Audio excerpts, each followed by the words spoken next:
Bom, o desenvolvimento tecnológico é um processo no qual a aplicação de novos conhecimentos relacionados à tecnologia tem resultados práticos visíveis. Por muito tempo temia-se o avanço tecnológico, porque as pessoas não tinham a noção de onde poderia chegar. Falava, e se fala até hoje, em substituir o homem pela máquina. É o que mais acontece. E o maior patrimônio das empresas é seu capital intelectual e de seus colaboradores.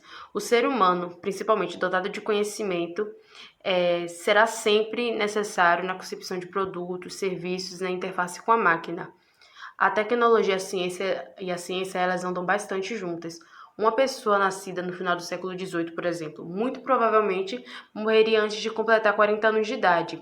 Agora, hoje, alguém nascido no país desenvolvido deverá viver mais de 80 anos, embora a desigualdade seja muita.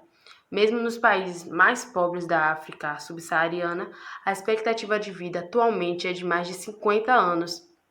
A ciência e a tecnologia são os fatores chaves para a explicação da redução da mortalidade por várias doenças, como as doenças infecciosas, por exemplo, e a consequente aumento da longevidade dos seres humanos.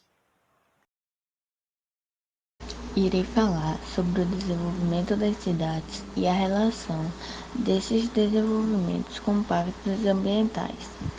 Bem, as cidades surgiram como centro das civilizações e acompanharam a história humana desde a antiguidade até os dias atuais. Hoje, a população urbana superou a população rural no mundo, surgindo imensas cidades como Nova York.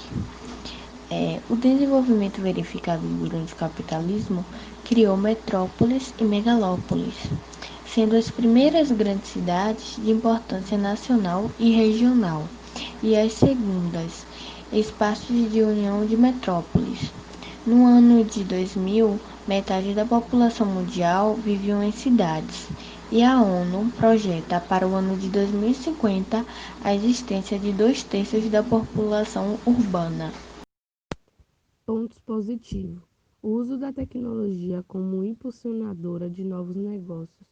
Não há como negar que a tecnologia se tornou a base para reformular completa em produtividade, operação e gestão de negócios.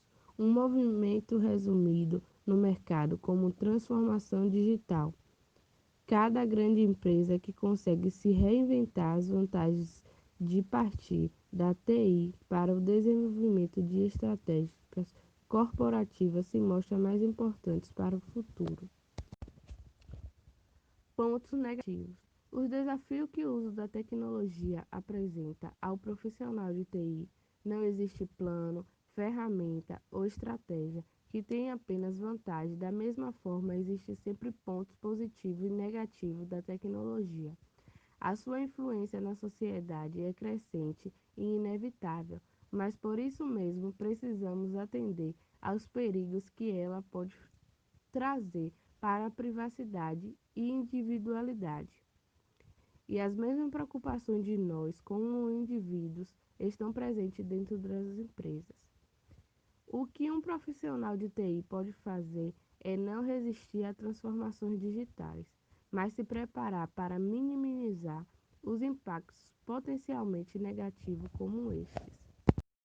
Agora, sobre a relação dos impactos com o meio ambiente, nós vivemos em um cenário em que a preocupação com o meio ambiente é cada vez melhor, principalmente nas grandes cidades, e com razão, pois os problemas ambientais urbanos se mostram cada ano mais expressivos.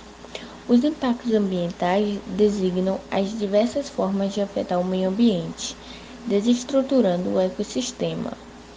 Eles alteram as condições normais de funcionamento da natureza e podem causar danos irreversíveis ao mundo, como, por exemplo, a desertificação, as infertilidades do solo, a poluição da água, a perca de espécies vegetais ou animais, entre outros. Agora, como impactos decorrentes à ação humana, podemos citar as petrolíferas, a massificação do turismo, o aumento da urbanização e assim vai. Vale lembrar que nós seres humanos temos sido os principais protagonistas da aceleração dos impactos do ambiente, o que levou, dentre outras coisas, às alterações climáticas, perda de espécies vegetais ou animais, como eu já tinha dito anteriormente. Diferença entre os fatores bióticos e abióticos. Os fatores bióticos correspondem às comunidades vivas de um ecossistema, que pode ser tanto uma floresta quanto um pequeno aquário. Já os fatores abióticos são os elementos físicos, químicos ou genealógicos do ambiente, responsáveis por determinar em larga escala a estrutura e funcionamento dessas comunidades. Exemplos dos fatores bióticos são as plantas, fungos, animais e bactérias, e os exemplos dos fatores abióticos são a água, o ar, o calor e o solo. Os fatores bióticos são seres produtores, as plantas e as algas, seres consumidores, herbívoros e carnívoros, e seres decompositores, fungos e bactérias. Fatores abióticos: água, luz, que é energia luminosa, calor, energia térmica, e nutrientes, substâncias químicas. Os fatores bióticos são o resultado da interação entre os seres vivos em uma determinada região. Juntos, eles formam a biota, ou seja, a comunidade biológica que influencia o ecossistema do qual fazem parte. Por exemplo, em um manguezal, todas as espécies animais e vegetais compõem a biota daquele ambiente, como os caranguejos, as lontras, os guarais, o mangue preto e o mangue vermelho são os fatores bióticos do ecossistema. O Brasil, assim como qualquer país do mundo, enfrenta ameaças ao meio ambiente. De acordo com uma pesquisa realizada pelo Instituto Brasileiro de Geografia e Estatística, conhecido como IBGE, 90% dos municípios brasileiros têm problemas ambientais, e entre os mais relatados estão as queimadas, desmatamentos e assessoriamento.